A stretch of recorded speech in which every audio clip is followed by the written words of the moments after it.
hutang bertambah berlipat kali ganda. Apa lagi yang boleh menyebabkan sokongan rakyat ni meningkat? Macam-macam kita boleh cadangkan. Kita boleh bagi air percuma, elektrik 50% percuma. Ambil kau semua percuma. Tapi akhirnya beban hutang kerajaan akan meningkat. Last kali negara lingkup. Bila negara lingkup, pelabur lari, peluang pekerjaan akan hancur. Last kali rakyat juga yang akan menjadi parah. Dia tak datanglah masalah tu sekejap. Tak datang cepat. Tetapi akhirnya apa perbuatan-perbuatan, tindakan-tindakan populis yang diambil oleh kerajaan akan menyebabkan rakyat yang akan menanggung bahana dia. Yang ini kita kena faham, tuan-tuan. Okey? Begitu. Mengikut laporan data dia kan. Laporan data dia diambil daripada 4 hari bulan Oktober sehingga 24 Oktober 2023. Adakah ini disebabkan bila kerajaan membentangkan Belanjawan 2024 ni, populariti PMX semakin berubah? Menurut tu macam mana? Saya tak nafikanlah bila Belanjawan 2024 PMX sebut tentang kita terpaksa pindahkan daripada subsidi tersasar kepada subsidi bersasar. Sudah pasti orang yang terkesan tidak akan happy.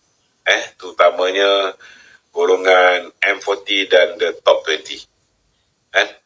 Kerana kalau kita pindahkan subsidi tersasar kepada subsidi bersasar, our first priority adalah kumpulan the B40. Mula-mula miskin tegar, kemudian B40. Ada lebihan kita bagi pada the M40. Dan mungkin the top 20 akan berasa dari sudut prasarana. Kita bantu dia menggunakan MITI untuk membantu dia untuk marketkan barang dia kat luar negara contohnya, benda-benda yang tidak secara langsung. We are not giving cash handout kepada the top 20. Mungkin mereka anggap seolah-olah macam kita tak membantu, tetapi takkan apa yang kita nak bagi kepada the M40 ni kita nak bagi dalam bentuk yang sama kepada the top 20. Dia akan jadi macam celah gigi je, dia tak rasa. Tapi ada juga benda-benda yang kita buat. Contoh kita buat taska. Bila M40 boleh hantar, B40 pun boleh hantar kat situ, top 20 pun boleh hantar kat situ. Ini juga benda yang mereka nikmati. Hasil daripada pendapatan yang kita kutip daripada pembayar cukai. So, tak bermakna kawan-kawan kita yang the top 20 ni langsung kita tak bantu. Tetapi cara kita bantu tak sama dengan cara kita bantu the B40 dan M40. M40 tu masih boleh jugalah kita bagi dalam bentuk cash handout. Tapi takkan the top 20 pun kita nak bagi cash handout. Atau kita bagi food stamp. Tak masuk akal. Okey. Okey tu. Ni masih lagi berkaitan. Saya ada ikut soalan. Mungkin ke prestasi kabinet sekarang ni tidak selari dengan prestasi PMX? Mungkin prestasi PMX ni sangat tinggi dan prestasi kabinet moderate. Itu antara sebab sokongan pada PM ni menurun.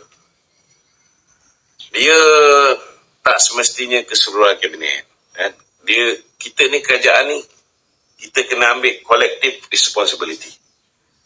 Dia tak boleh letak beban tu satu kepada PMX saja. Saya tak nafikan bahawa kebanyakan daripada menteri-menteri, terutama the first timer ni, mereka ni kadang-kadang dia terlebih careful, terlalu berhati-hati. Bila terlalu berhati-hati ni, banyak benda yang datang pada mereka, mereka akan terlalu berhati-hati sebelum mengambil sesuatu keputusan. So itu juga mungkin boleh menyebabkan keputusan lambat. Dewan nak kena check. Kena faham juga bahawa kita tak boleh sesuka hati buat keputusan.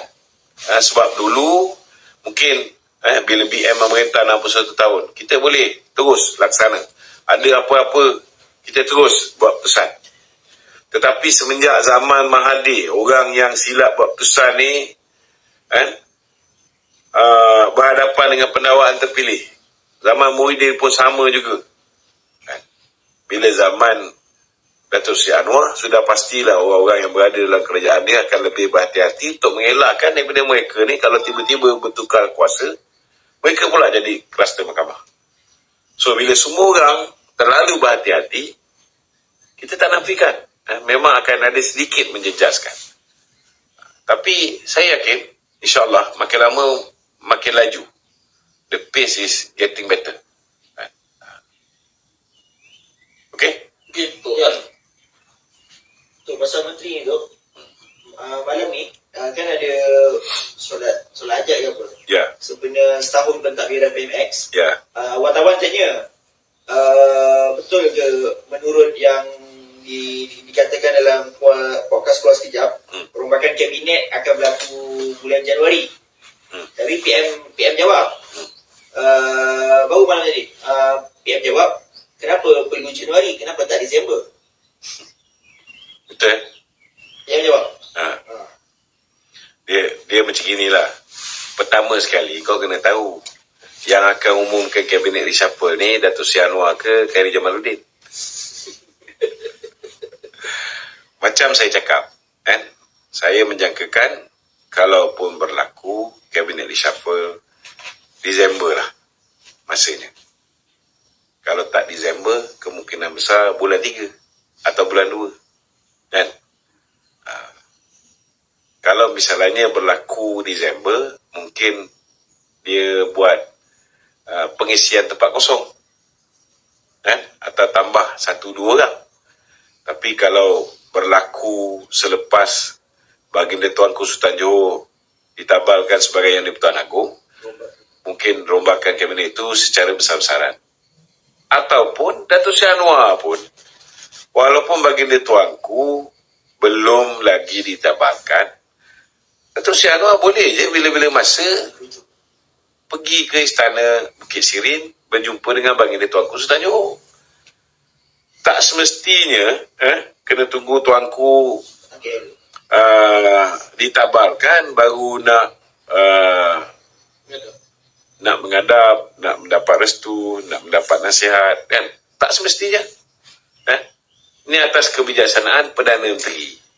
Tapi kau suka Perdana Menteri lah bila dia nak buat. Yang kau sibuk pasal apa? Kau teringin sangat nak jadi Perdana Menteri balik ke? Dia sendiri pun kata bahawa salah satu kriteria Datuk Seri Anwar nak melantik seorang menteri ialah dia akan lantik seorang menteri yang sudah pasti dia boleh percayai. Dan dia sendiri pun kata bahawa dia bukan dalam kategori yang dipercayai oleh Datuk Seri Anwar Ibrahim. Jadi kalau kau dah tahu kau ni orang tak percaya, kan? Yang percaya kat dia Muhyiddin seorang. Kalau misalnya Muhyiddin dan Datuk Seri Ismail Sabri tak percaya dengan KJ ni, KJ pun tak berasa jadi menteri. Kena ingat tu. Tutup rasa Datuk Seri Anwar ni, dia adakah dia firm dengan keputusan dia sendiri ataupun dia pun akan terikut dengan tekanan daripada luar? Datuk Seri Anwar ni dia very strong character. Kau tekan lagi dia lawan. So for me, KJ is stupid. If you want to be one of the minister, this is not the way. Kau patut bantulah kerajaan hari ni. Bukan kau bantu musuh-musuh Datuk Seri Anwar. Bukan kau bantu orang yang nak menjatuhkan Datuk Seri Anwar. Ada seorang lagi lah yang tak berapa cerdik. Digunakan media dia, put the pressure on the current government. Dia ingat dengan melakukan begitu, dia boleh duduk dalam kabinet. Trust me. Dia masih buat tak? Masih buat lagi. Tak habis-habis. Kau percaya lah cakap aku. Datuk Seri Anwar ni lagi tekan, lagi lawan. Lawan tak lawan. Lawan tetap lawan. Kau rasa kau boleh berjaya dengan kaedah macam tu? Silakan. Okey. Ada lagi? Macam dalam kelas kejap dia tanya tentang Kau datang dekat sikit boleh tak?